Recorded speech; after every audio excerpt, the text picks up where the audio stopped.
A few years later, Ambrosiana scandal, many suspects pointed towards Jelly, with reference to his possible involvement in the murder of Milanese banker Robert Calvi, also known as God's banker, who had been jailed in the wake of the collapse of Banco Ambrosiano. On July 19, 2005, Jelly was formally indicted by Roman magistrates for the murder of Robert Calvi, along with former mafia boss Giuseppe Calo, also known as Pippo Calo, businessmen Ernesto Diottavalli and Flavio Carboni, and the latter's girlfriend Manuela Kleinzig. In his statement before the court, Jelly blamed people connected with Calvi's work in financing the Polish Solidarity movement, allegedly on behalf of the Vatican. Now, isn't that interesting that he's identifying the role that they played at Banco Ambrosiano as the vehicle for CIA and our secret team with the Cercle and 6i, confirming that Banco Ambrosiano and the Vatican Bank were financing the Polish Solidarity movement. He was accused of having provoked Calvi's death in order to punish him for having embezzled money owed to him and the mafia. And that's a very important point.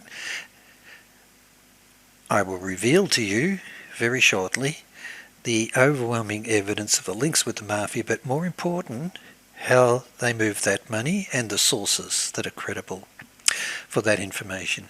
The mafia also wanted to prevent Calvi from revealing how the bank had been used for money laundering.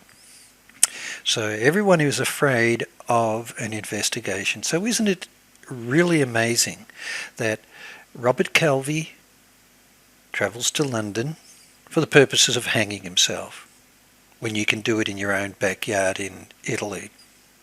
Isn't it interesting that Michele Sindona is poisoned while in prison? And is it interesting that eventually Carlo Presenti dies one day before he's due to give testimony in court over Banco Ambrosiano, as he's the last vice president and major shareholder left. And yet Lucio Gelli, the P2 Lodge, is alive and seems never to get charged, even though all the evidence points to his role with the P2 Lodge and CIA and the mafia links that they've got, being behind all of the money laundering operations for the trafficking of heroin with the Gambino Mafia from Turkey and Lebanon through Italy into New York with the Gambino Mafia in New York, with their links with William Casey, William Colby, Colonel Albert V. Carone as the bagman, and links with Ted Shackley. In May 2009, the case against Jelly was dropped. Isn't that a surprise? According to the magistrate, there was insufficient evidence to argue that Jelly had played a role in the planning and execution of the crime. Jelly has been implicated in Aldo Moro's murder since the Italian chief of intelligence accused of negligence was a P2 member. In 1996, Jelly was nominated as a candidate, can you believe it, for the Nobel Prize in Literature. And he was supported by Mother Teresa and Naguib Mahfouz. In 2003, Jelly told La Repubblica that it seemed that the P2 Democratic Rebirth Plan was being implemented by Silvio Berlusconi, who became Prime Minister of Italy. On 15th of December 2015, Lucio Gelli died in Tuscany. He was aged 96. It's an amazing story of how one can be running the P2 Lodge with its links with financing terrorist groups, laundering all of the heroin worldwide through Italy and into New York with the mafia, and behind all of the CIA arms and drugs deals, can live to 96 and is not charged. So we conclude that the definitive link has been established between Ted Shackley, Henry Kissinger, Alexander Haig, and Michael Ledeen, with his links with Italian intelligence, with CIA, working for Ted Shackley, his role with NSC, and his direct involvement with Mossad. A triple agent who seems to be at the centre of all things that are relating to CIA's arms and drugs trade, bridging the relationship with Mossad and Mafia and Italian intelligence, and is a personal advisor to Ted Shackley, Alexander Haig.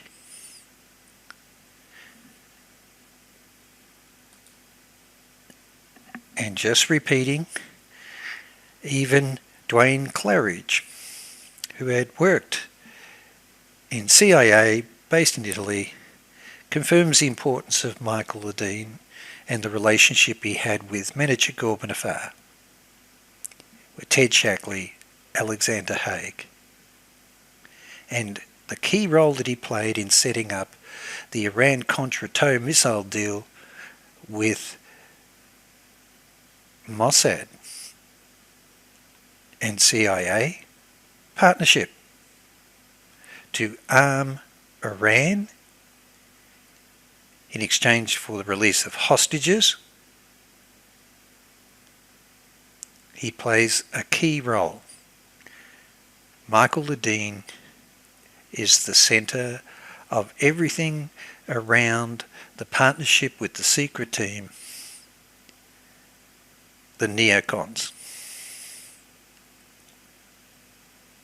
So we've now done a complete analysis of Carlo Presenti and his role in running this secret Catholic group or organisation called Sint Unum, identified by David Rockefeller, provided as a briefing to Henry Kissinger in order for him to brief President Nixon. So let's follow that through. It says here from David Teacher's research on rogue elements, the Habsburg, Pinay, and the Private Cold War from 1951 to 1991 for the Cercle and the 6i.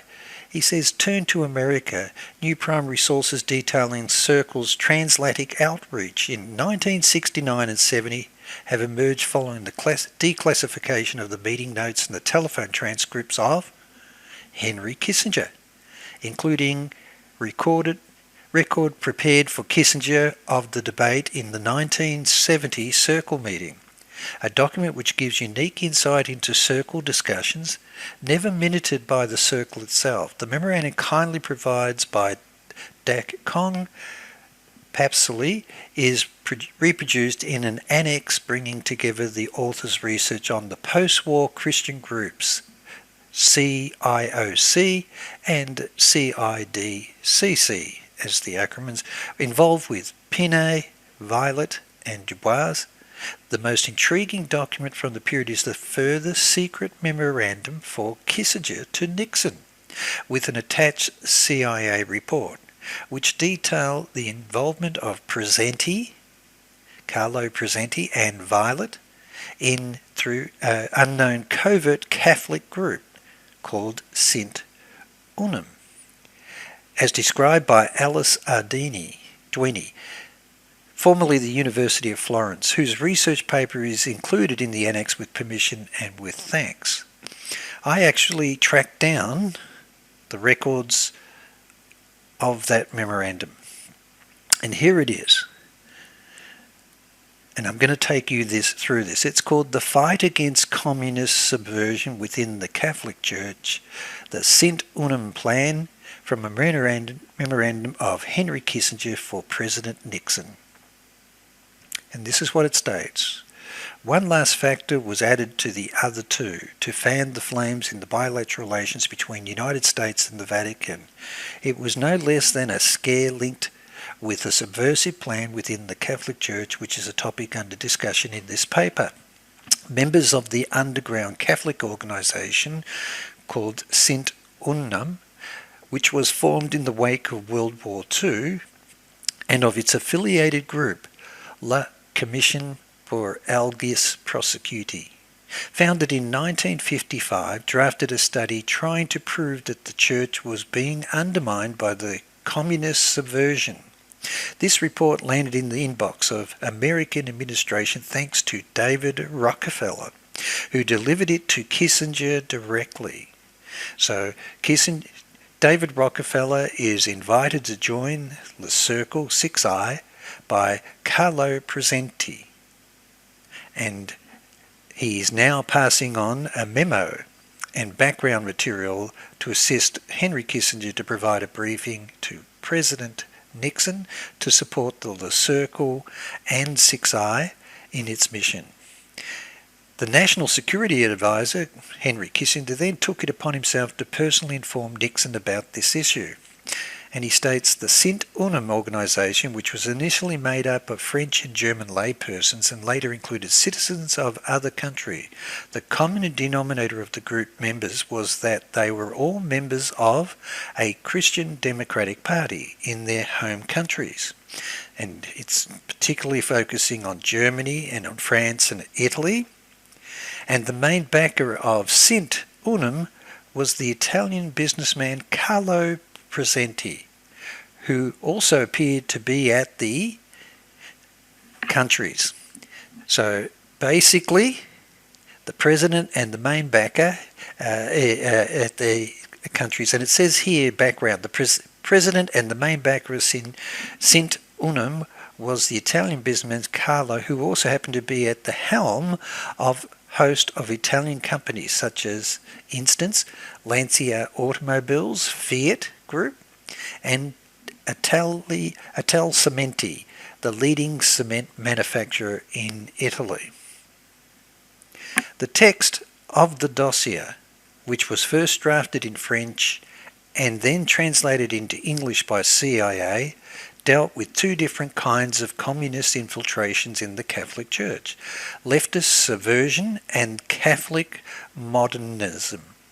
According to the document, the first movement had been started by PAX, P-A-X. PAX was a group taking part in undercover activities which had actually been founded in Poland. Isn't it interesting that everything is leading to Poland? And revolved around Warsaw, Paris, Mexico axes. Its main propaganda machine was a bi-monthly publication with the title Informations Catholics Liquids Internationals.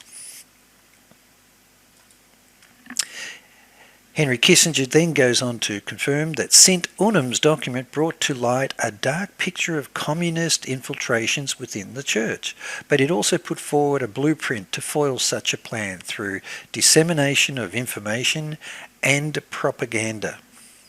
And this is really the key role for Michael Ledeen and for the Cercle and 6I, with the backing of Henry Kissinger, David Rockefeller, and of course all the neocons and Ted Shackley's secret team. The document called for some kind of publications being circulated by opposition, a monthly letter with the title Religious News from Rome that targeted bishops, a bi-monthly bulletin to be printed in Paris which was to play a similar role to Information Catholics Internationals, and a scientific magazine to be published in Montreal. The third section of the dossier displayed the cost of putting out each publication and the projected budget over a 5-year span. The plan would cost nearly 74 million French francs, equivalent to approximately 13.4 million American dollars. So this is a brief that Henry Kissinger is writing for President Nixon.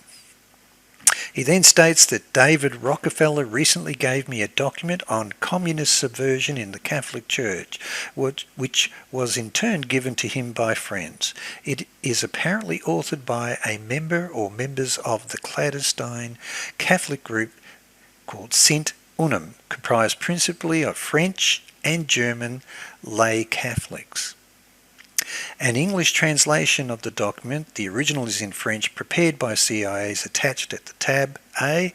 The synopsis information available on Sint Unum and its affiliate, La Commission pour Église Persécutée, is attached as tab B. Progressist subversion of communist origin, subversion in the conventional sense, i.e. infiltration for political ends, begun in Poland through a clandestine communist political action group called PAX, which was in recent years concentrated its efforts in France. Major activity is dissemination of information through a publication called Information Catholic Internationals, and attempts to infiltrate and influence the clergy. This is getting very interesting now. Sint Unum, which has been described by one of its founders as a clandestine Catholic international organisation whose aims are to oppose communism and to further the principles of Christianity, had its origins in the immediate post-war period when Europe was emerging from the chaos created by the Second World War. Former French Prime Minister Robert Schuman and German Chancellor Konrad Adenauer found a common bond in the desire to prevent future misunderstanding and hostility between Germany and France, hence founding the Cercle and the 6i.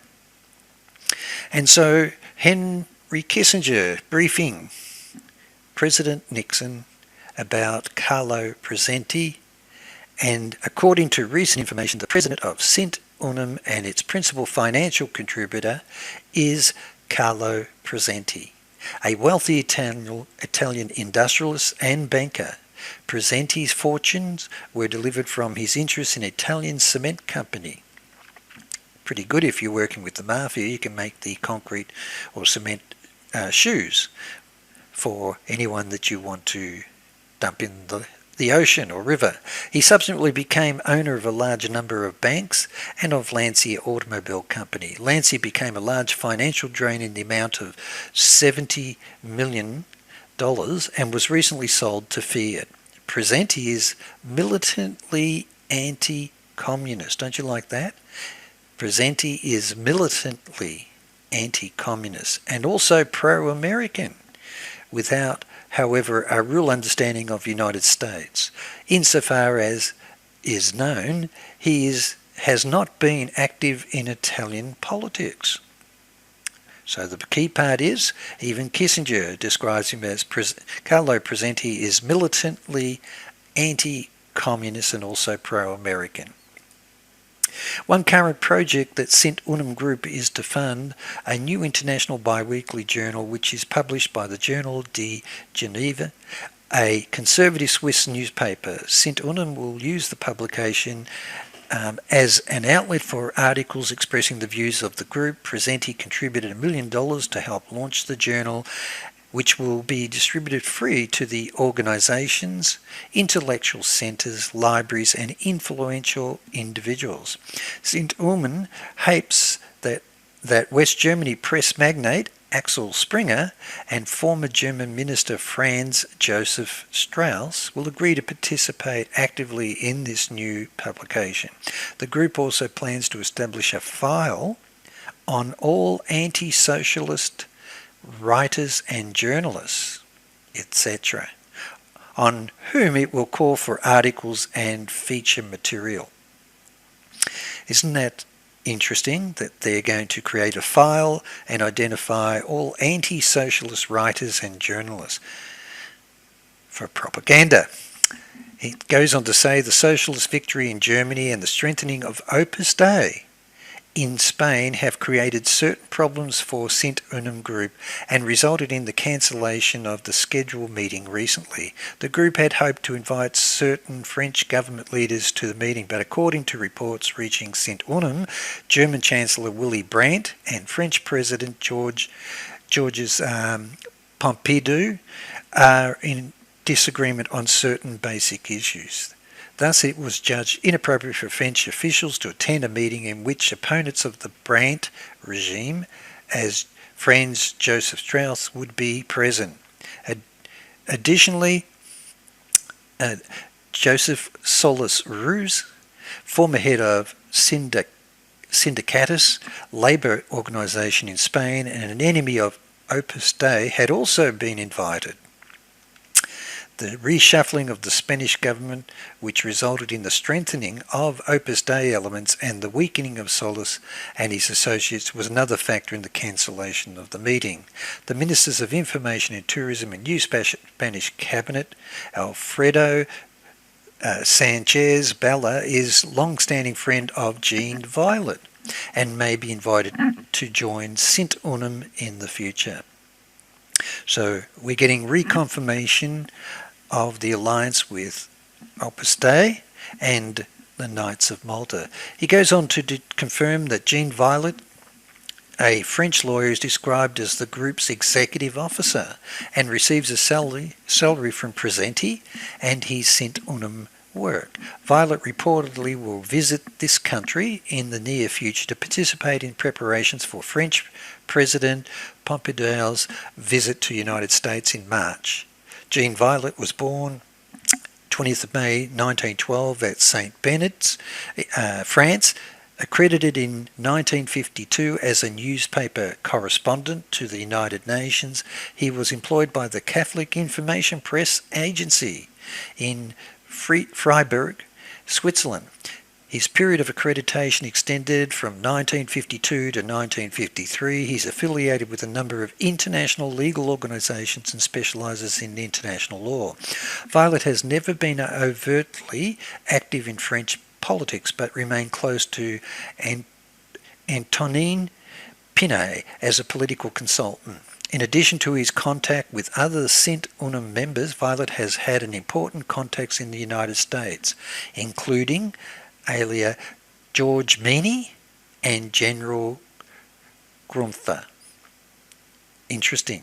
In the mid-50s, Violet was also in contact with the directors of French and German intelligence services, from whom he had hoped to secure financial aid to carry out certain Sint Unum's anti-communist programs. And so I did a bit of research. Who was George Meany? William George Meany was an American labour union leader for 57 years. He was the key figure in the creation of AFL-CIO and served as AFL-CIO's first president from 1955 to 1979. Meany, the son of a union plumber, became a plumber himself at a young age. He became a full-time union official 12 years later. As an officer of the American Federation of Labour, he represented the AFL on National War Labour Board during World War II. He served as president of AFL from 1952 to 1955. He proposed its merger with the Congress of Industrial Organisations, CIO, in 1952 and led the negotiations until the merger was completed in 1955, and then he served as president of the merged AFL-CIO for the next 24 years. It is quite commonly known that AFL-CIO is used as a CIA front for their representatives to move across all countries and deal with the union movements in all countries, particularly now for solidarity in Poland. Meany had a reputation for integrity and consistent opposition to corruption in the labour movement and strong anti-communism. He was one of the best-known union leaders in the United States in the mid-20th century. Alfred Maximilian Grunther was a senior United States Army officer, Red Cross president and bridge player. At the age of 52, became the second youngest four-star general in the US Army's history after Douglas MacArthur. He succeeded General Matthew Ridgway as NATO's Supreme Allied Commander in Europe, serving from 1953 to 1956. So this seems to be the key contacts. If we go back, these are the contacts. And I'll just go back. These are the contacts of Presenti, Carlo Presenti, and also in terms of Violet, Jean Violet, who was the founder, one of the original founders of Cercle with Carlos Presenti. So and Anatole Pinet. So that's their contact, head of the Union movement in America, and also a four-star general who was NATO's Supreme Allied Commander in Europe. So let's come back now to all the pieces that we have in this slide. We've identified who the key people are, their relationships, the founding of Le Cercle, and of course propping up Crown Prince Otto of Austria, the rightful heir to the Roman Empire. Isn't that interesting? That it has the support of the Knights. He represents the Knights of Malta, Opus Dei, P2 Lodge, and his father was the last king in charge of the Roman Empire, or the last emperor. And so the backing of a new Roman Empire. And it's now got the support of not only the Mafia, and not only the P2 Masonic orders, highest order. So P2 was taking a leading role as a Monte Carlo committee with the Knights of Malta, Opus Dei, and had secured the full support of United States at the top level. Kissinger, David Rockefeller, Zabriskie, Vernon Walters, Deputy Director of CIA. They're all Knights of Malta. William Wilson becomes the ambassador to for President Reagan, the ambassador to the Holy See or to the Vatican. Alexander Haig, a Knights of Malta.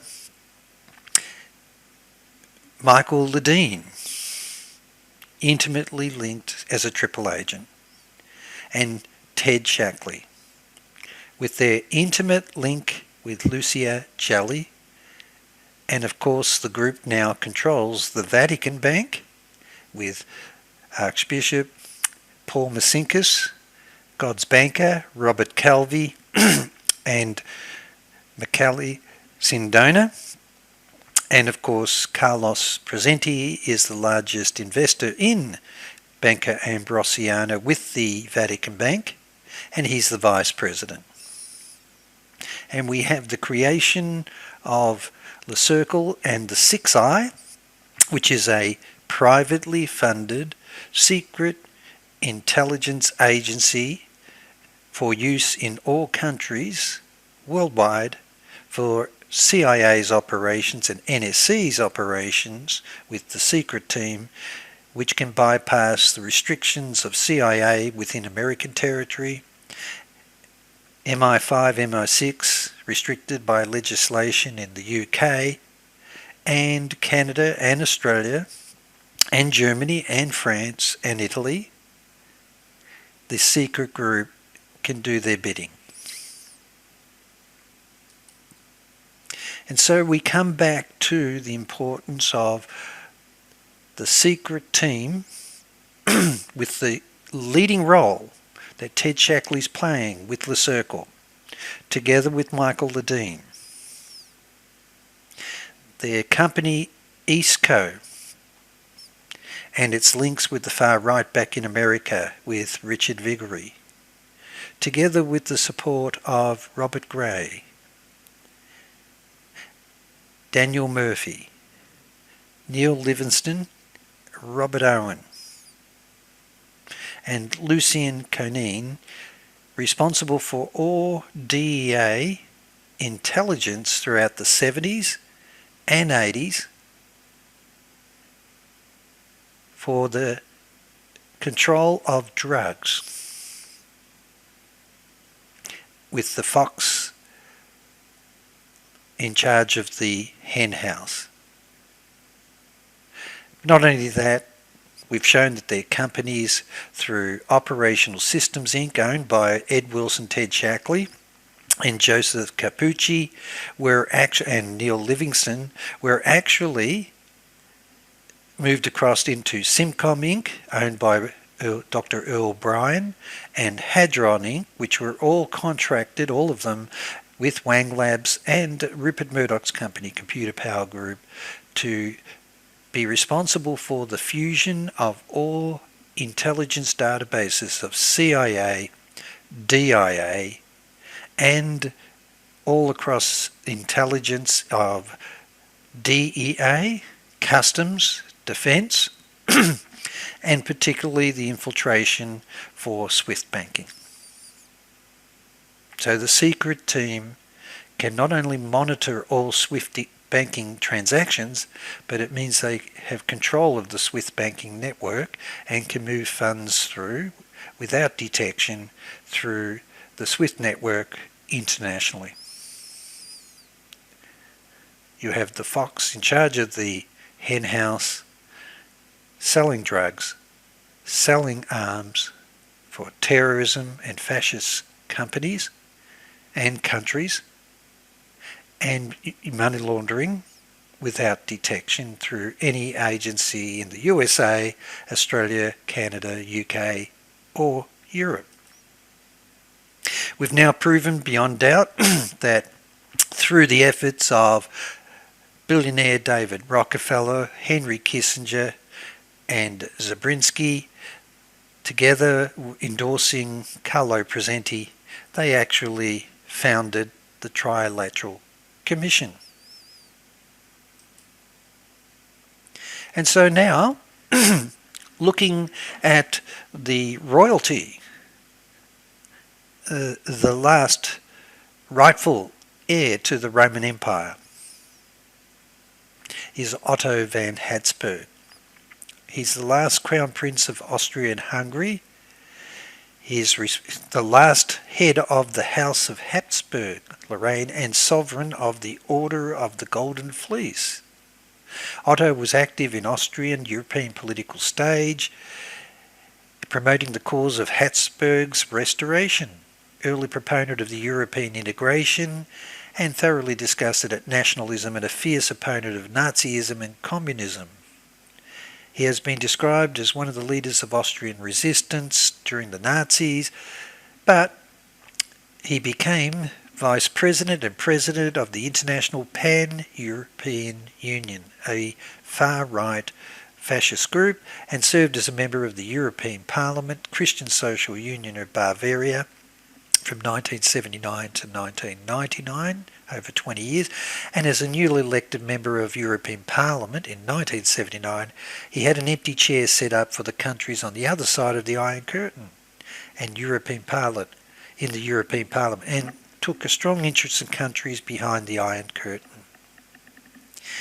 Otto Habsburg has been described as one of the architects of European idea and of European integration, together with Robert Schuman, Konrad Adenauer, and Alcide de Gasperi.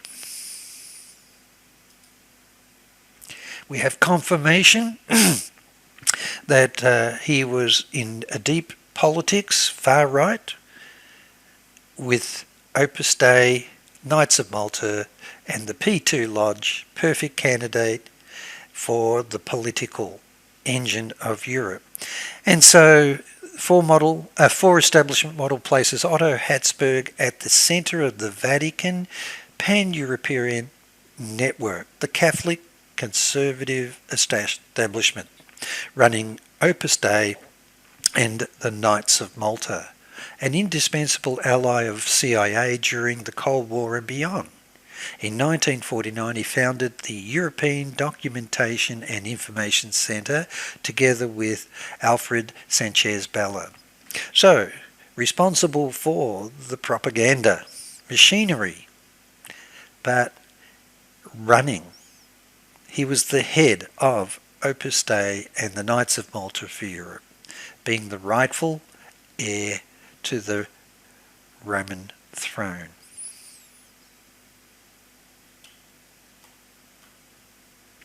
So, the Cercle, Catholic Opus Dei and the Knights of Malta. And just reconfirming here, the Cercle is a secretive, invitation-only foreign policy forum. Its focus has been opposing communism and in 1970s and 80s supporting apartheid, when the group had intimate ties with and the funding of South Africa. The group was described by British Conservative MP Alan Clark as an Atlantist society of right-wing dignitaries. And so we'll go through again. The Cercle was established in 1952 to 1953. French Prime Minister Antoine Pinay and French intelligence agent Jean Violet, under the name of Cercle Pinay. Conrad Adenauer and Franz Joseph Strauss were co-founders, and reconciliation between France and Germany was an important goal. The Cercle's founding vision encompassed the integration of a Christian Catholic Europe, an aspiration reflected in the Cercle's personal membership and the countries presented in its early years. The other members of the original Cercle were from governments of Belgium, Italy, Luxembourg, Netherlands, including a number of members of the Catholic Opus Dei and the Knights of Malta. However, in later years delved into policy discussions in promoting reforms in post-communist countries, and in June 2004 convened in the Royal Palace in Belgrade under the auspices of Alexander, Crown Prince of Yugoslavia. And so it also included editions of Portugal, Spain, Switzerland, United Kingdom and United States, with meetings held twice a year, with an emphasis on strong anti-communist alliance between the United States and Europe.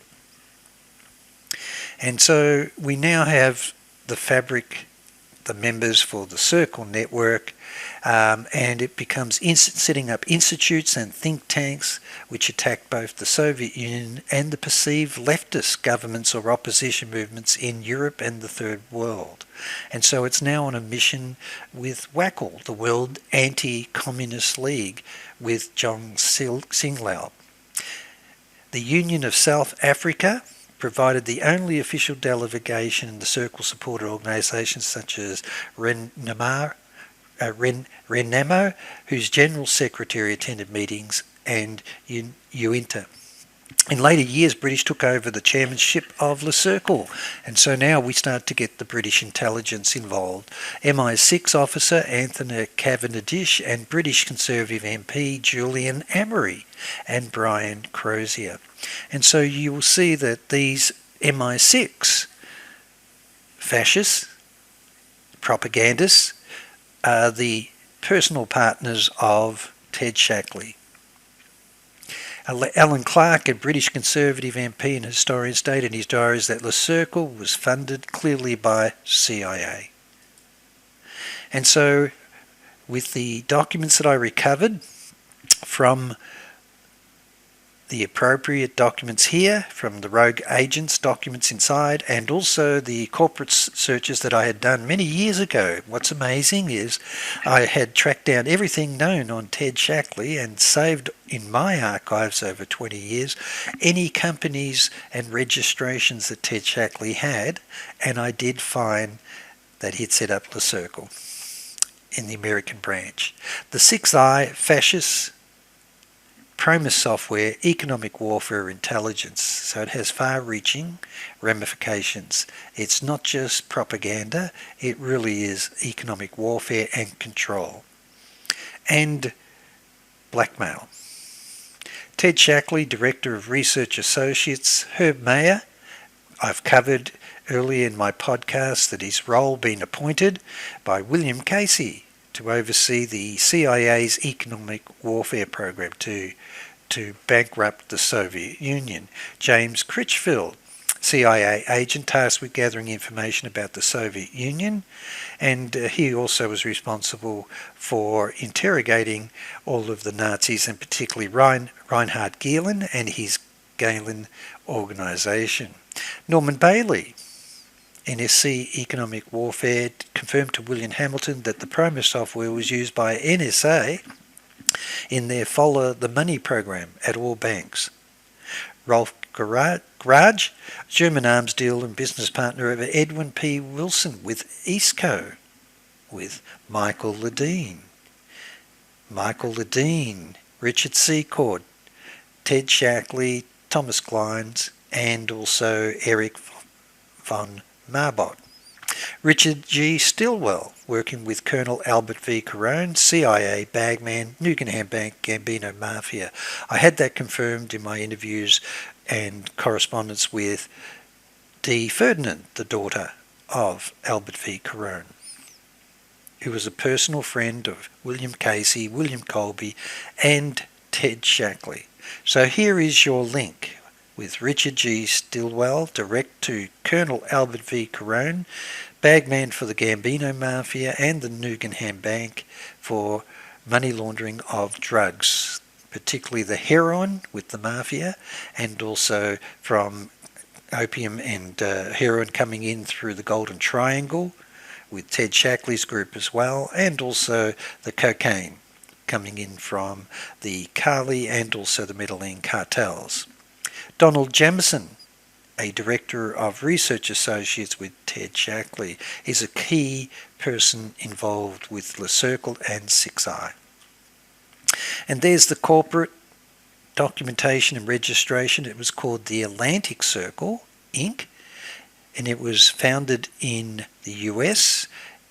It was registered in Florida and also in Maryland.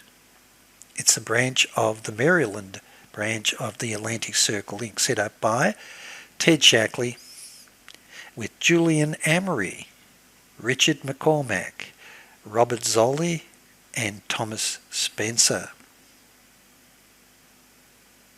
You will find that Richard McCormack and Thomas Spencer play a significant role in being the key attorneys and controllers for Ted Shackley, and also defending Richard Secord and Oliver North in their court trials and their litigation with the Christic Institute with Daniel Sheehan's team. And so, as we look at this, it says that this study is an attempt at the preliminary transnational investigation of pan-European right, and particularly the covert forum, the Cercle Pinay, and its complex groups. And it clearly is linked with all intelligence agencies. So 6i, the private group, is offering services in propaganda and secret intelligence agency services to all the agencies across countries of the USA, Britain, France, Germany, Holland, Belgium, apartheid South Africa, Switzerland, and Saudi Arabia. Politically, the Cercle complex is interlocked with the panoply of international right-wing groups, the Pan-European Union, European Movement, CEDI, Bilderberg Group, WACL, Opus Dei, Moonies, Western Goals, the Heritage Foundation, and, of course, the Knights of Malta, or the Sovereign Knights of Malta. Okay, or the Sovereign Military Order of Malta. Amongst the prominent politicians associated with Cercle Pinay were Antonine Pinay, Conrad Anjou, Archduke Otto von Habsburg, France, Joseph Strauss, lists many others, but it says, and Margaret Thatcher and Ronald Reagan. And so this is the reach of the group. It's involved with policy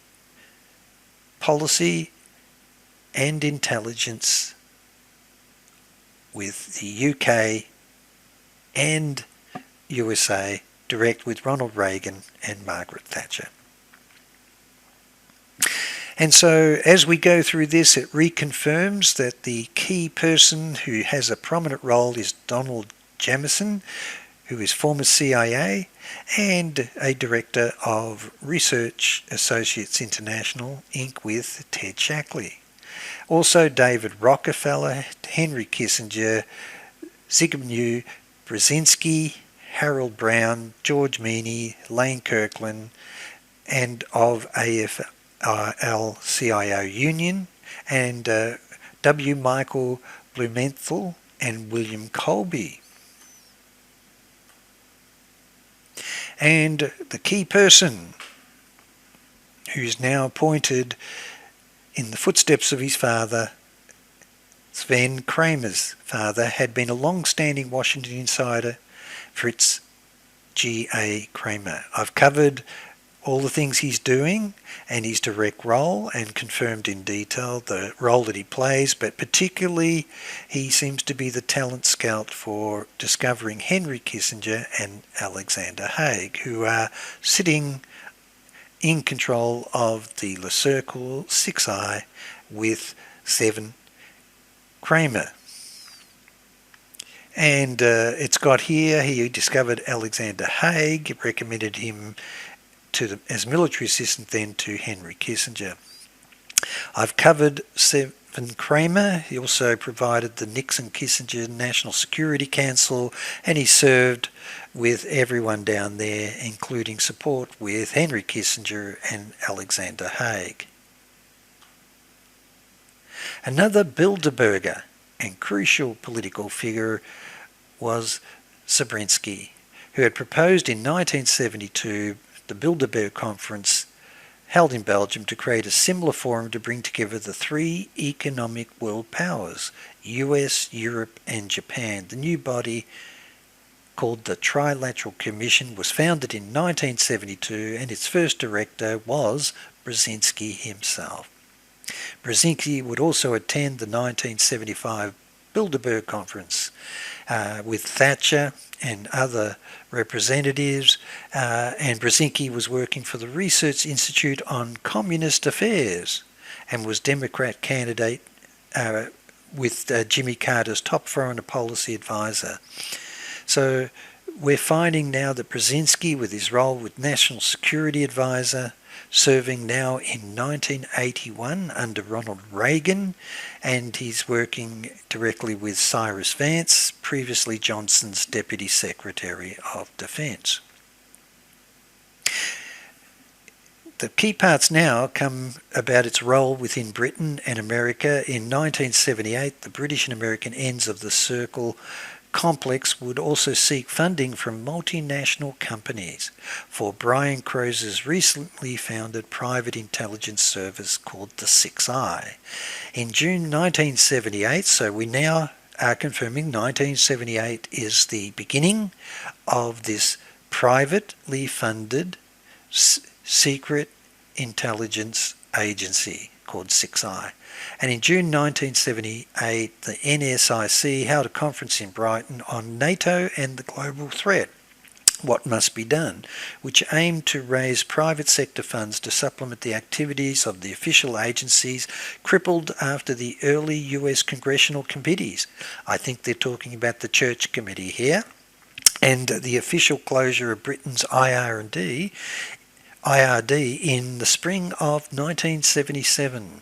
The Cercle 6I was created several new British groups specialising in anti-disarmament propaganda, thanks to American funding from three main sources, of which was the CIA, and in his memoirs, Crozier records that after initial hesitation, Reagan's Director of Central Intelligence, William Casey, provided £50,000 in 1981 and a further $100,000 in 1982 for the 6I.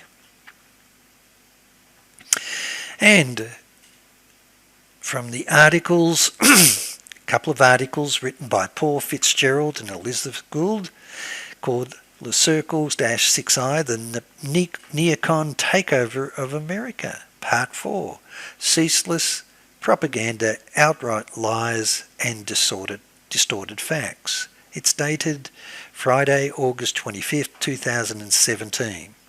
This article is part 4 of a 4-part series called The Neocon Takeover of America. Why this got my attention is that it's about Le Cercle-6I and Neocon, the neocons, and of course I am reminded of the threats and the advice I got from William Hamilton that Paul Wolfowitz was leading the efforts of the neocons to shut down my research into the PROMIS software affair. And it says here, democracy and freedom of expression are under attack. There is blood in the streets. How did it get that way? Where did it come from, and what are its sources, and what continues to drive it? And they've got a photograph here of tricksters, the mythological origin of all clowns, have embraced life's paradoxes by creating coherence through confusion and disorder to get to the truth. I remember an old saying many years ago that the Kissinger principle, that people will not welcome the solution until they're confronted with the problem. And I think this is the trick of the propaganda, is that you create the problem so that the public will embrace the solution that they want you to support. And I believe that this has been going for a long time, particularly the war on drugs, the war on terrorism, is that this is making these people billionaires. It just increases the sale of arms, it increases the sale of drugs, and their banks are processing trillions of dollars as they fuel the perception of a problem. And so it really is tricksters, creating coherence through confusion and disorder to get to the truth. Neocons use trickster tactics that never lead to coherence. We're promised that we'll have world peace, but that's not what they want. And so the Pinay Cercle and its fascist roots, I've already covered quite clearly that it's the alliance of Henry Kissinger, David Rockefeller, supporting Carlo Presenti, who is backing neo-fascist, neo-Nazi terrorist organisations, and being propped up by Otto von Habsburg, claimant to the lands of the Austrian-Hungarian Empire, the last Roman emperor. And so it turns out that Rockefeller goes on to recount how Presenti's small group, actually known as Pinay Cercle or just Le Cercle, met 3 times a year and was occasionally joined by Henry Kissinger when meeting in Washington. It confirms that the French intelligence, the equivalent of CIA, had played a significant role, documenting Soviet infiltration of governments and supporting his belief that the threat of global communist victory was quite real. Rockefeller found the discussion group fascinating, but also found their overtly fascist politics and paranoid talk of growing red menace to be highly unbelievable, after being alerted by his fellow associates at Chase that his membership in this high-level group could be construed as consorting with reactionaries. He withdrew. Isn't that interesting? But with war in Vietnam showing no signs of progress, and with January 1968 Tet offensive about to demonstrate the Pentagon's hopeless incompetence, the old fascist network of pre-World War II anti-Soviet alliances was about to make a big comeback. go on to confirm the Pinay Cercle and its fascist roots. Key to that comeback was the Cercle chairman, British agent provocateur Brian Rossiter Crozier. And what's amazing is Brian Rossiter Crozier is Australian. He is born in Australia, grows up in Australia, works in Australia, and before we know it, he's working across with MI6 and setting up a propaganda unit, and then has secured the support of CIA to bankroll it. He's 6I. And his protege, Robert Moss. Robert Moss was also Australian. So the key instigators for propaganda for the 6I is Brian Crozier and Robert Moss, who are both Australian. At the request of the CIA and MI6, Crozier had taken over CIA's propaganda outfit called the Forum World Features, FWF. In 1965 and 1966 had privatised it to maintain its cover as one of CIA's most prolific and successful propaganda outlets. Despite being exposed in Ramparts magazine in March 1967, the Forum World Features would continue for another 8 years, during which Crozier would spawn a second CIA joint MI6 venture known as the Institute for Study of Conflict, known as ISC, in 1970. With the power of an officially sanctioned institute behind him, Crozier would now do more than just fabricate and distort news. He would now be able to create unsubstantiated proof of the Cercle's right-wing claims of Soviet penetration and infiltration. And so you can see that we really do have the Cercle and the 6I, with the secret team are involved in the propaganda of changing public perception to embrace policies that are going to make them billionaires. And when approached to the Cercle's Carlo Presenti to the study the problem of detent, Crozier would begin a decade of preparation for realising a long-sought goal of Europe's pre-World War II fascist elite, the rollback of Soviet power and the delegitimization of socialist, nationalist and even moderate Western democratic regimes, including United States. They go on to say that Pinay Cercle and Fascist Roots, the Institute of Study of Conflict, ISC, would not just issue reports to the West elites supporting Cercle's Red Menace fantasies. ISC and its Washington-based sister organisation known as WISC would create the necessary false perceptions to justify action. Throughout the 1970s and 80s, Crozier's right-wing Red Menace propaganda would completely win over West politicised intelligence services. Totally convinced by their own propaganda that the Soviets were a growing menace, they would completely miss the ongoing dissolution of the Soviet Union and in the end be taken by complete surprise upon its collapse in 1991. National Security Advisor Brzezinski during the Carter administration opened the door for a globalist, syndicalist takeover under the cover of the American Empire, a takeover in the works since the collapse of the Habsburg Empire in 1918.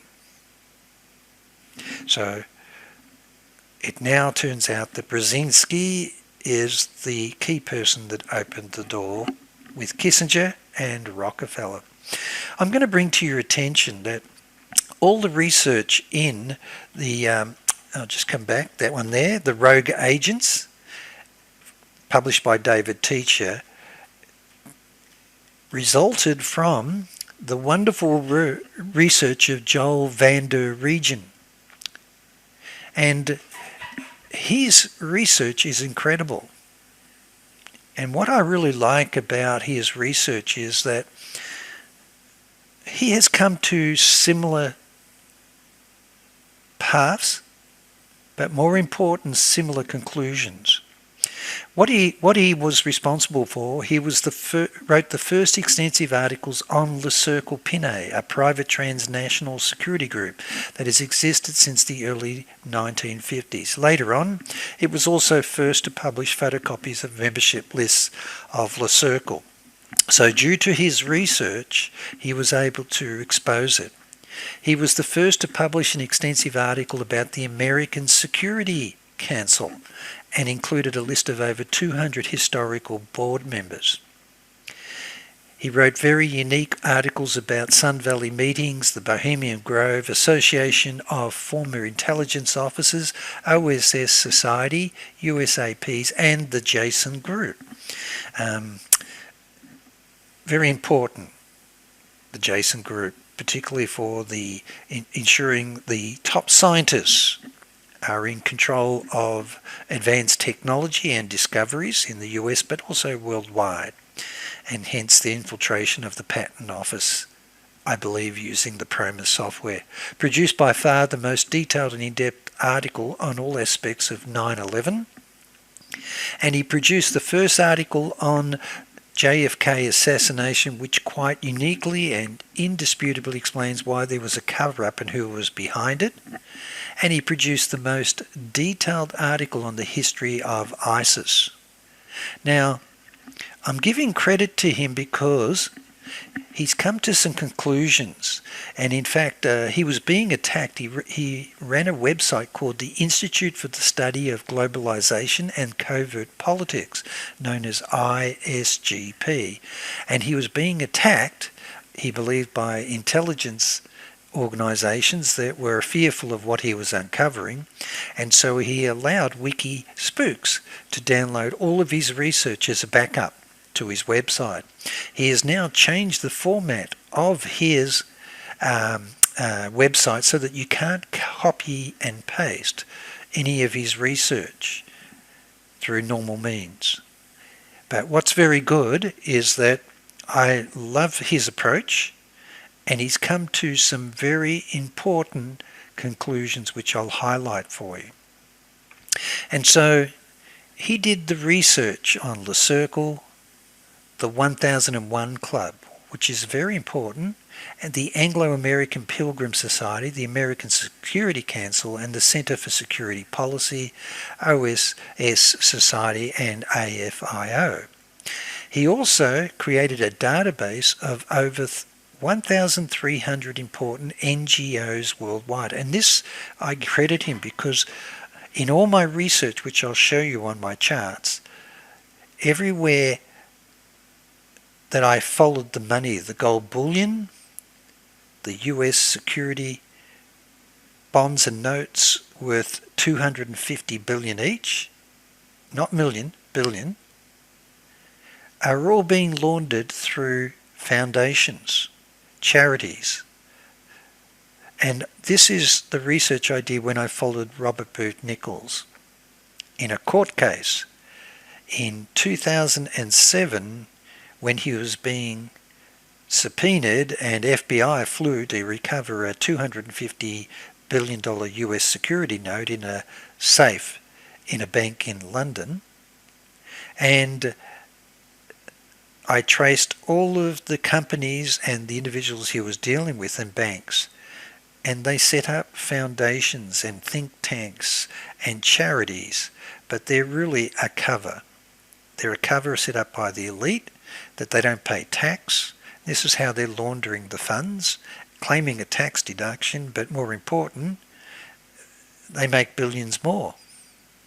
And they created the legislation and the approval processes for setting up these tax-deductible, tax-free foundations in the name of good works. And so he's created a database of over 1,300 important NGOs worldwide and all key people running them. The information resulted in the site's superclass index. Over time, his website or his group ISGP also created 4 establishment model, a box model for politics and elitism. And I'm going to show you visually some of his findings. And it is a pattern that I've observed. he's right on the button for this. The common lines of promotion in the US government compared to the line of succession. Up the top left here, we've got the ASC, CSP and the Cercle membership, Homeland Security Advisory Council, CSIS and RAND and the RAND Corporation, the Bilderberg and Trilateral Commission, the Rockefeller Foundation, the Ford Foundation, the Carnegie Foundation, and of course CFR and Pilgrims. And he's following the pattern, and I like it because it's very conceptual. He's saying you start out as a chairman of a Joint Chiefs of the various military organisations, Army, Air Force and Navy. And from there you have two paths. You can go across to DNI, or you can go across to become a director of Office of Naval Intelligence or Defence Intelligence Agency, which leads you to become the director of NSA, and hence once you've done that you can become the deputy director of CIA, then become the director of CIA. Another way you can get there is a career CIA officer, often unacknowledged, can move up to become an executive of operations director within CIA, and he might then get promoted up to CIA, deputy director, and then director.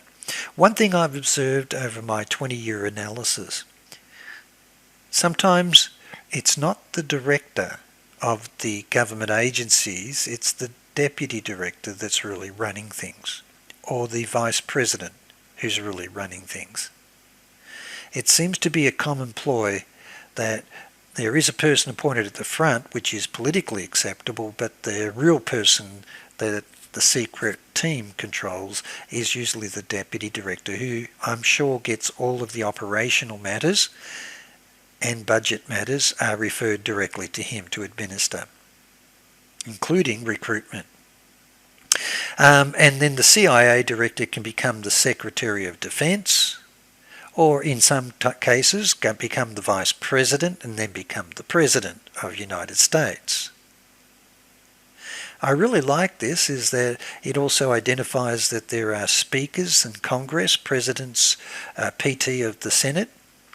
There are Foreign Service, Treasury, Justice Department, Business, Banking, seem to be able to go up to DNI, up to Under Secretary of State, and also Secretary of State through public means.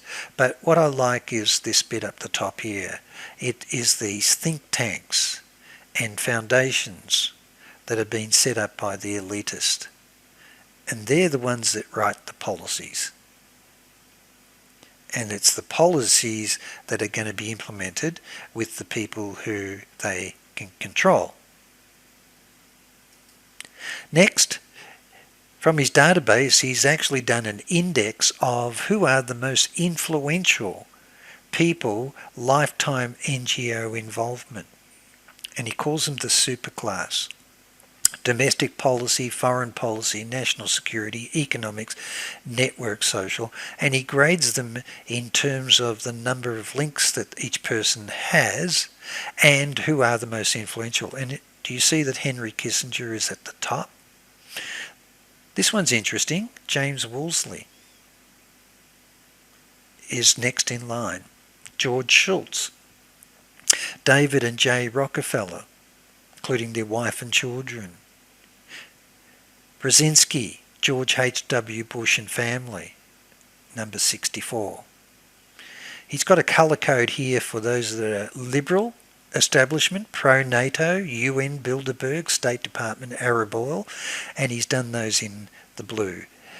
Neocons, extent of national security ties to religious right or Israel, and he's put in this pink colour. And here we've got George Soros, James Woolsey, predominantly Morris Greenberg, Brent Scowcroft, Frank Colucci, the Clintons, predominantly James Baker, Colin Powell, Richard Pearl, James Wolferson. and Morris Strong, Peter Peterson, Paul Wolfowitz. So Larry Summers, Norman Augustine. He's linked them and put them in ranks of order in their number of private groups during their lifetime. I thought that was very interesting.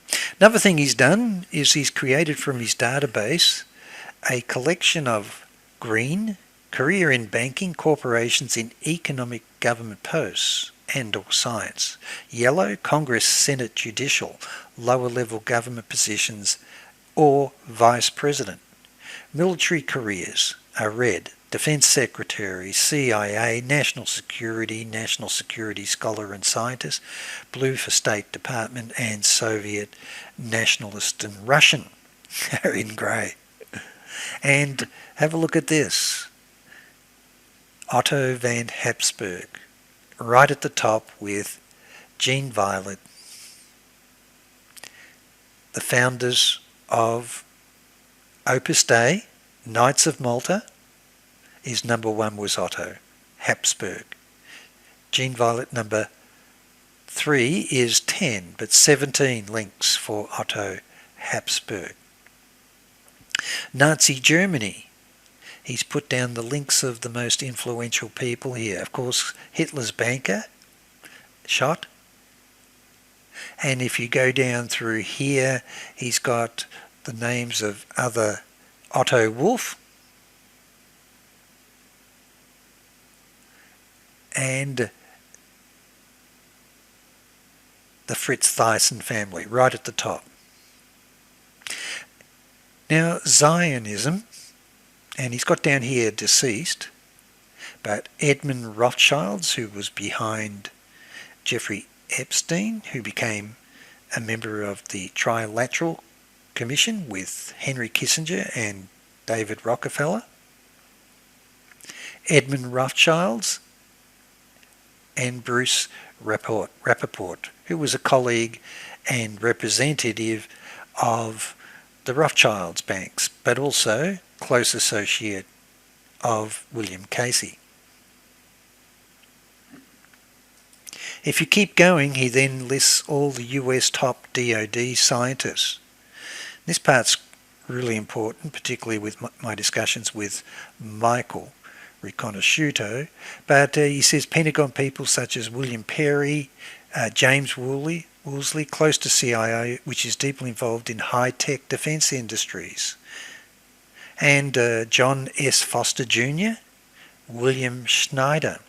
And it turns out that I've got the contact details for one of the secretaries who was working with William Schneider Jr., particularly for the National Science Foundation, but a contact and telephone numbers that Danny Casolaro was calling were relating to matters of William Schneider with the PROMIS investigation.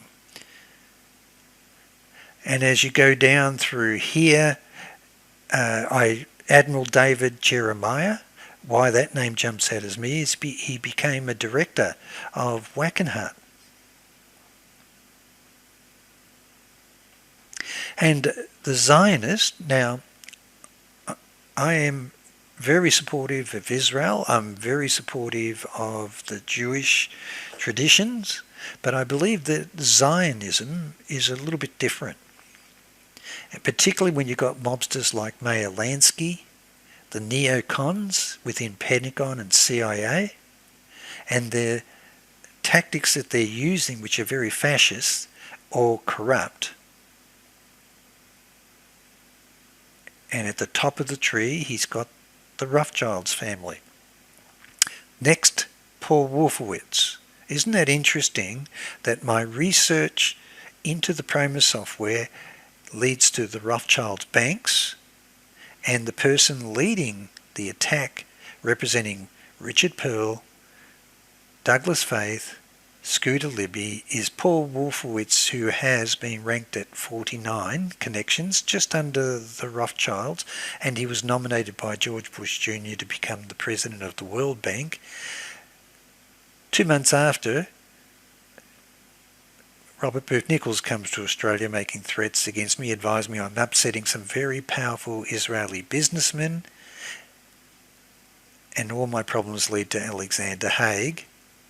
Then I get a call from William Hamilton advising that our research is upsetting the neocons and Paul Wolfowitz is leading the charge to shut down our research. And Richard Pearl is number 43.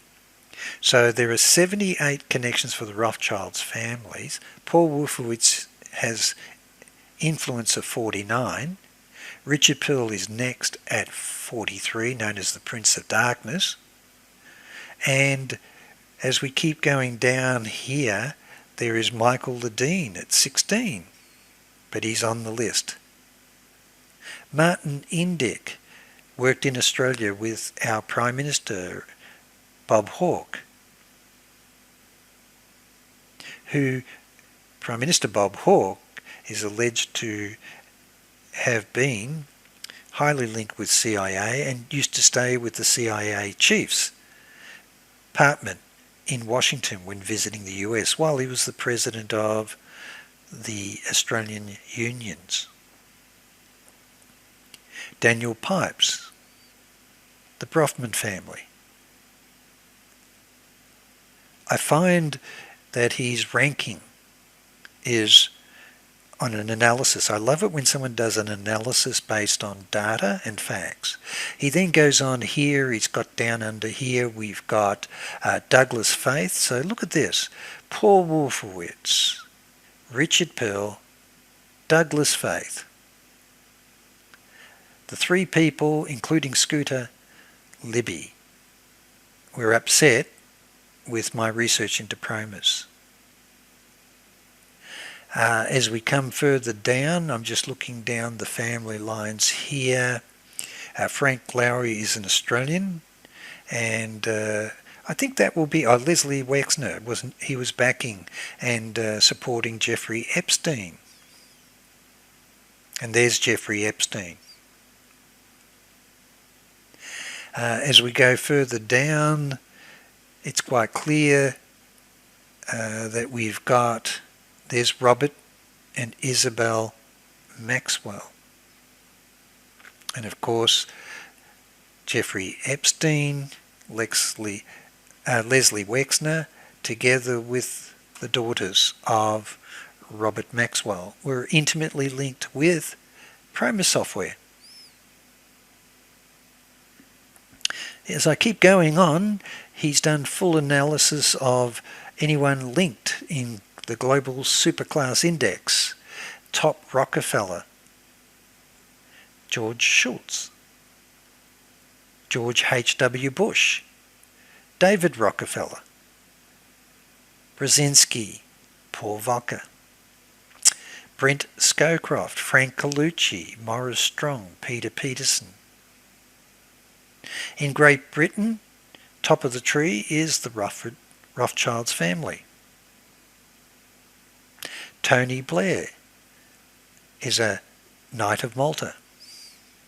As we quickly go down here, John Major serves with Frank Colucci on the Kyle Group. Lord Norman Lamont connected with Le Cercle.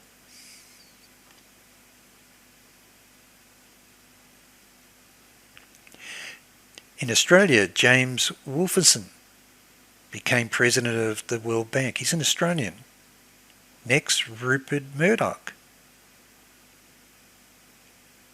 Frank Lowry.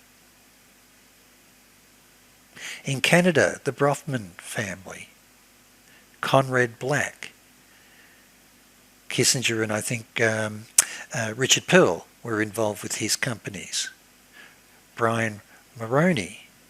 Peter Monk. Now, Peter Monk founded Barrick Gold with Adnan Khashoggi, and the advisor was George Bush Sr. In Germany, we've got top of the tree is Wolfgang Ischner, and I think they're the only ones that I know of. Belgium, I'm not sure I know any of the ones here in Belgium, but as you can see, he's doing a complete data analysis on their connections and influence as an elitist group worldwide. Western Europe and others, it goes down here. He's got different families. The Liechtenstein family. Peter Gillenhammer is on Kissinger and Associates. Also, I think he runs Volvo. He was also financier behind, with Kissinger and Associates and Robert Gray, in the IRIS Swiss banking software that was developed with CIA, with Hadron Inc., Simcom Inc., Wang Labs, and Rupert Murdoch's company Computer Power Group. In Eastern Europe, Radslow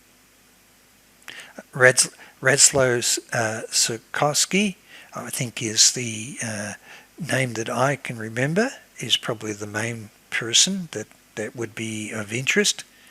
And for the Arabs, you've got the Jordanian family at the top. We've got Prince Turki Al Faisal, 29. Adnan Khashoggi was number 7. Bin Laden family, 4.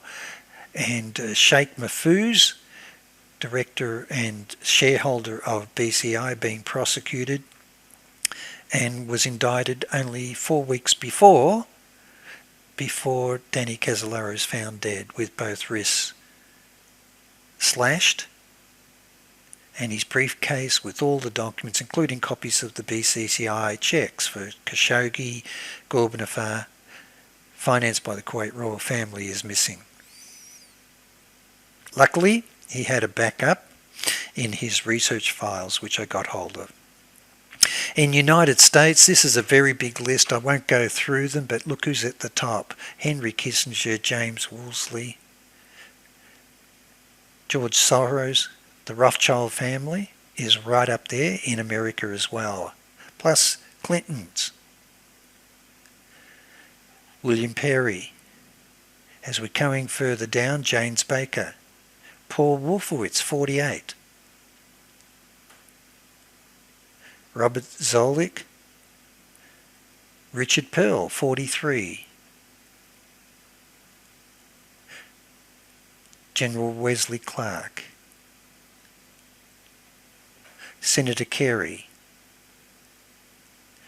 Michael Bloomberg, who was on the board of trustees of Johns Hopkins, who my lawyers were communicating with, given he was the chair during the time that I'd been defrauded by Johns Hopkins. Norman Augustine. He was also on the board of directors of Johns Hopkins trustees, and in the TV programs for SBS and ABC Australia, it shows that Lockheed Martin and L'Oreal Space and Missile Systems was the logos on the websites that were sold to me with the medical protocols developed with Johns Hopkins. He was on the board of Johns Hopkins. And as we go down, we've got Robert Gates, and we're getting lower down, Bobby Inman, William Cohn. The names are quite interesting. Alan Greenspan here. So remember, Green will be in terms of commerce and banking. And that basically, there's Robert Rubin, who was on the board of Citibank with President Ford, C. Michael Armstrong, John Deutsch, when President Ford appears and is willing to negotiate $100 million settlement for my company. So I'll do a whole podcast on that and show the documentation that I had signed when they took all my evidence, whilst I had a Australian Federal Police investigation going for prosecutions against the board of directors and people involved in defrauding my company from Johns Hopkins. Okay, there's a good old Edward Meese, ranked at number 16 over here. Isn't it interesting? Elon Musk is only number 12. This shows the influence that these people have and the connections they've got. What's really amazing, and why I'm really impressed with Joel van der Regen, is that he has come to the same conclusion, just based on facts and research. Mine's a story of following the evidence of my experiences in Australia with the PROMIS software, with fraud, and being destroyed by a bogus prince who was working with CIA with Leon Wanta's group for Operation Still Point for laundering gold bullion and currencies and bonds through all the banks internationally. That I've been able to trace the same people. He has done it through data analysis, which I really love. And he introduced the theory that the old Safari Club network, run by Shackley's group, surrounding top CIA officers, George H.W. Bush, Richard Helms, Frank Colucci, Theodore Shackley, should be considered key suspects of having served as a bridge between Saudi and Pakistani backers of the 9/11 hijackers. Top-level elements within the Bush administration, President Bush and Secretary of Defense Donald Rumsfeld, a best friend and protege of Frank Colucci, are those who apparently rigged the World Trade Center's towers with thermite and explosives. Now, I don't know anything about that, but he's homing in on the same people. Van der Regen also brought the unique angle of Far West, a Russian-Ukrainian GRU company that since 1998 maintained a secret partnership with Dick Cheney's KBR Halliburton, and in addition was tied to the same Saudis of the Shackley Group, as well as the Pakistani ISI, the global drug trade, and seemingly even terrorists that include the following people, including Osborne bin Laden. He first began to pay close attention to Ted Shackley after finding out in 2010 that this controversial CIA officer headed the Atlantic Cercle Inc. Isn't that amazing?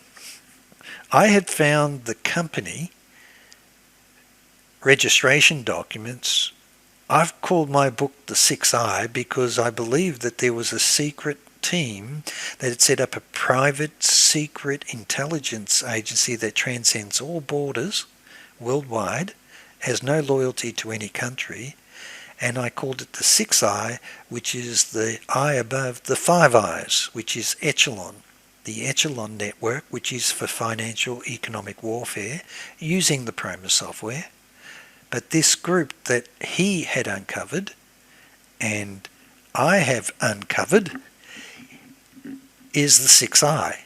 He called it the Cercle Sixth Eye, which is what was originally, and I had called it the Sixth Eye. So given that he has come to the same conclusions with his research analysis based on observations of records and relationships, and that's all I've done. I've collected all documentary legal evidence, incorporation documents, memos, and anything that can be substantiated as fact, legal evidence, and the conceptual analysis. For some reason, that's my skill, but I can hold thousands of pieces together and see the relationships, which comes back to my training maybe as a physicist to understand things like quantum physics and advanced mathematics and computing, is that you can identify patterns. And these patterns are relationships that are loosely connected but still connected. And it's only over time of 20 years that the coincidences are too many coincidences to ignore, that it is design. It is a relationship, it is a structure. And it transcends all borders, and it's a higher level power, higher level organisation. Beyond what you see is the bond. And it's turning out to be the Knights of Malta, Opus Dei, P2 Lodge, a Monte Carlo Masonic Committee, and an alignment of all Cryer employed intelligence agents and military personnel and bankers. And that was the part that caught my attention. When I looked at the resumes of everyone in the Nugenham Bank, they were all CIA, yes, but they were also admirals and heads of Marines and Air Force. And what would they know about banking to be running a bank? And that is, the bank is for black operations, for arms, terrorism, and of course, drugs. It's a mafia, a cartel. And it goes back to the OSS relationship and Pentagon's relationship that it forged with the mafia in the Second World War, and that relationship is still ongoing, and its loyalty is a brotherhood, and it's bonded through, as I said, Knights of Malta, Opus Dei, and of course at the time P2 Lodge. It's a higher order brotherhood of loyalty, secrecy, and if you've worked in defence and in military intelligence, or you've worked in CIA, NSA, MI6, even ASIO and ASIS in Australia, Mossad, even the KGB or the GRU, you know how to keep secrets, so you're likely to be trusted in these secret organisations. And so he had uncovered the relationships of Ted Shackley with the Atlantic Cercle and registered office of the Cercle in 1994 through to the 2002 period before he died. In fact, NGO was registered as Shackley's Florida estate. So it's a foundation, typical Shackley style, elitist style. He also looks at Shackley's group as sitting in the centre of a vast range of conspiracies: the 1963 JFK assassination, the destruction of Twin Towers in 2001, and CIA drug trafficking death squads, and going right back to the Gladio terrorism in Europe. I take my hat off to him because I believe that he has come to those conclusions from his analysis, particularly of Le Cercle, in detail, being the first person to expose it, but more important, he can see and understand the pieces. And if you go to his website, you can see quite clearly that he's collected a lot of information and has put the coincidences together. To turn to America, new primary sources detailing Cercle's transatlantic outreach was the transcripts of Henry Kissinger's 1970 Cercle meeting. And so this is how the alliance of the elite with Kissinger at the top. So let's go back, let's look who's at the top in the United States. Kissinger. Kissinger is at the top, not far below the Rothschilds family and the neocons. The neocons seem to be higher than the billionaires. Isn't that interesting? Their influence is much higher. And as you went back into UK, the Rothschilds is at the top.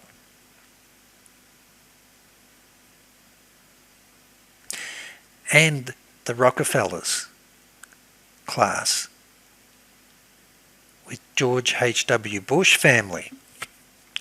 And my podcast previously has shown that if I follow the gold bullion and all of the money laundering for Operation Still Point, it leads me to George Bush's family, particularly Neil Bush, with Russian mafia and ambassadors from all the countries where gold bullion has been moved, as the clan of the Bushes are involved in probably one of the biggest money laundering operations with Operation Still Point. So, let's go back. So we've now got the secret group identified by Henry Kissinger and also the Rockefellers, and they give their full support for the Cercle and the covert Catholic group Sint Unum with Carlo Presenti. We've proven that it's a order with the Habsburg, Otto Habsburg, last emperor of Roman Empire, running the Opus Dei and the Knights of Malta for Europe, which is the bond across the unification required of the European Union. So, coming back to the importance of Shackley, Kissinger, Alexander Haig, and Michael Ledeen, the higher order, or the Monte Carlo Committee, or Masonic Committee, seemed to be the P2 Monte Carlo Committee, being run by Lucia Gelli at the time, before they got into trouble, and it all fell apart at that particular point due to the collapse of the Banca Ambrosiano fraud. Was when this part started to fall apart, with their money laundering operations linked to the Nugenham Bank, linked to BCCI, and I will show you that it all goes to the Rothschilds. Eastco has the common Michael Ledeen, Richard Secord, Eric von Marbod, Ed Wilson, Tom Klein, and Ted Shackley. This is the kernel of the secret team, together with the support of Robert Gray, Daniel Murphy as the representative for George Bush Sr., together with Lucien Conein, and then Earl Bryan takes over their operations through his company Simcom and Hadron with Wang Labs, and Rupert Murdoch's company comes in with the artificial intelligence in its alliance with Stanford Research Institute to have the smart PROMIS Swift banking system. Previous podcasts showed that I followed the career of Chuck Missler, who was also exposing at length his concerns about the Federal Reserve Bank and the Masonic orders. I'll continue my podcast for those. He has given lots of detail, and he could see and concerned about the Masonic order that is running the banking systems. What I found was that, of course, Robert Gray was an investor, and this was he got appointed as the chairman and CEO with famous physicist Edward Teller, together requested by William Simon, former US Treasurer, who was on the board also of Citibank, and Michael testified Transaction Technologies had the PROMIS software, a subsidiary of Citibank, and it was used for Project Hammer. Eastco consultants are all behind, with Robert Gray being their representative, and he represents BCCI, Kuwait Royal Family, and the Nicaraguan Resistance. He is critical to the election campaign with Edwin Meese and William Casey during October Surprise and the defeat of Jimmy Carter, and also the successful election of Ronald Reagan with the release of the hostages during the Iran crisis. Overall, Fox, they controlled all the intelligence systems. I've done this many times, but I'm trying to re-emphasize to you that it was an alliance of an elite group. It was Eastco, together with Simcom, Hamcom, Wang Labs, Computer Power Group, together with Citibank, BCCI, Nugenham Bank.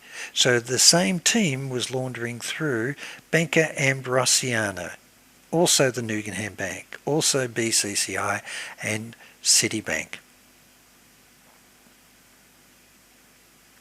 And so Michael's confirmation is that the second application of the CIA's modified PROMIS software was for Swift banking. It was installed at Transaction Technologies Inc., a subsidiary of Citibank, and Dr. Earl Bryan, chairman of Hadron Inc. and CIA, to move covert funds through international automatic clearing houses. He confirmed that in court. He confirmed it in letters to me in 2004, just 2 months before Robert Booth Nichols appears in Australia to make threats against me. And of course, at the time, I'm advised that the neocons are very upset. Paul Wolfowitz is leading the charge, and a few months later, he's appointed as the new president of the World Bank. I had uncovered definitive evidence in the records and research records of Danny CASOLARO that he was hot on the trail of the key programming manager at World Bank using the PROMIS software. And years later, I proved that the IRIS CIA safe software, released as the CIA IRIS Swift banking software by Robert McNamara and Edward Heath, former Prime Minister of UK, together with CIA and DIA technical experts, install the software at the World Bank, IMF, and the Club of Rome banks with Kissinger and Associates and Robert Gray. And also investors were the directors of BCCI. And so the neocons are upset. I believe they're the Israeli businessmen that are upset. And that all my problems were leading to Alexander Haig, who shut down the customs investigation into Peter Wiednieks, relating to Michael Riconosciuto's court case. And just to reconfirm,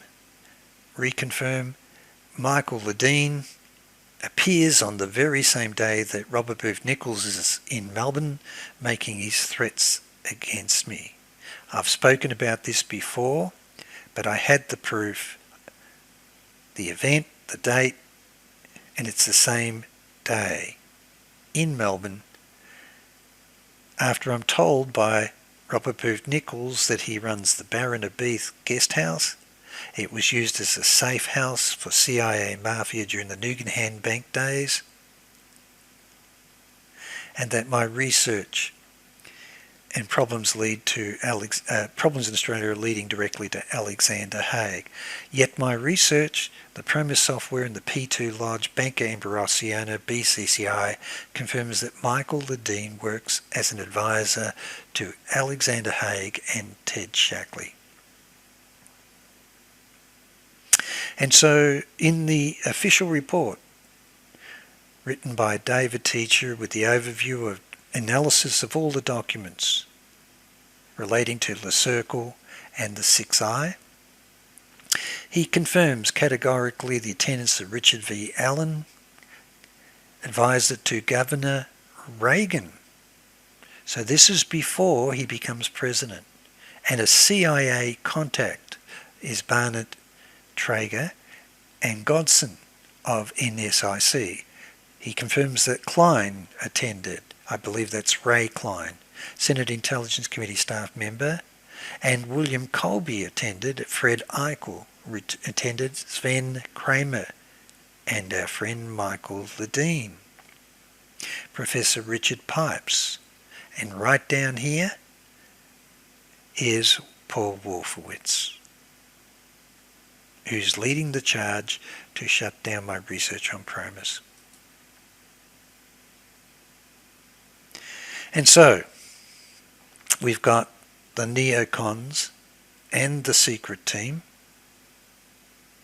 and confirmation again of the important role of Michael Ledeen as an advisor to both Ted Shackley and Alexander Haig, and had set the meeting up with Gorbanafar for Ted Shackley, and his co-director, former head of SAVAK in Egypt, is Mazwa. It also confirms Richard Pearl, the Prince of Darkness, is one of the 6i founding members. Surprise, surprise. It also confirms that Richard Pearl worked from 1969 to 1980 as a senior staff member for Senator Henry Scoop Jackson, a prominent member of the Senate Armed Services Committee, leading opponent of the SALT II Treaty. Whilst with Jackson, Pearl ensured a massive expansion of US military aid to Israel. So I believe that the Israeli businessman that Robert Burt Nichols was advising me I was upsetting is Paul Wolfowitz, Richard Pearl, Douglas Faith and Scooter Libby, our neocons. Aided by Pearl, Jackson quickly became Israel's #1 man in Congress, constantly pushing for more and more money with fewer restrictions. Fiscal year 1970, Israel received military credits worth $30 million, but thanks to Jackson's amendment, the next year the amount skyrocketed to $545 million. By 1974, it had reached extraordinary $2.2 billion, more than 70 times what it had been just 4 years. Kramer, Pearl, Faith and de Graffenried would work together over the next 20 years, becoming notorious figures in Rumsfeld's Pentagon from 2001 on. Other Crozier allies with Reagan's NSC are Sovietologist and NSC advisor Richard Pipes. And of course, but not least, Colonel Oliver North of Iran-Contra fame. So we have the picture now. It started in the early 70s under Richard Nixon with Henry Kissinger, David Rockefeller, Zabriskie, Alexander Haig and Ted Shackley, and Vernon Walter, Deputy Director of CIA. Common thread, Knights of Malta, P2 Lodge, or Opus Dei. Common thread for all of the parties with William Wilson playing a key role with Robert Sensi in setting up the Iran-Contra deal, involving the meeting with Michael Ledeen setting up with Gorbanafar and Adnan Khashoggi, with the BCCI checks funded through the Kuwait royal family, obviously involved George Bush Sr., William Casey and Ted Shackley with their relationship with the Kuwait royal family.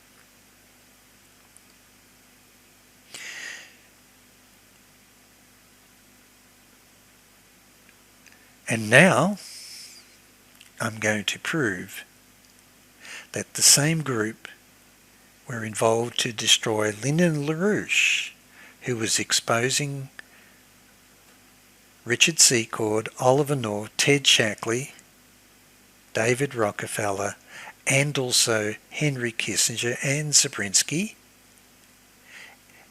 involved in illegal arms in Iran-Contra, and also selling drugs worldwide.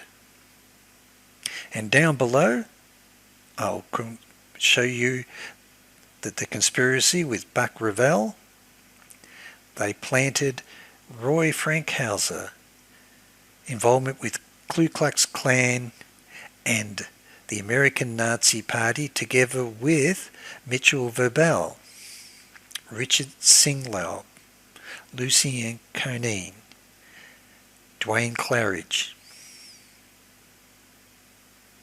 Vincent Canestraro. These are the key people who were involved to get LaRouche and set him up to destroy him. And the reasons I will now cover in my podcast.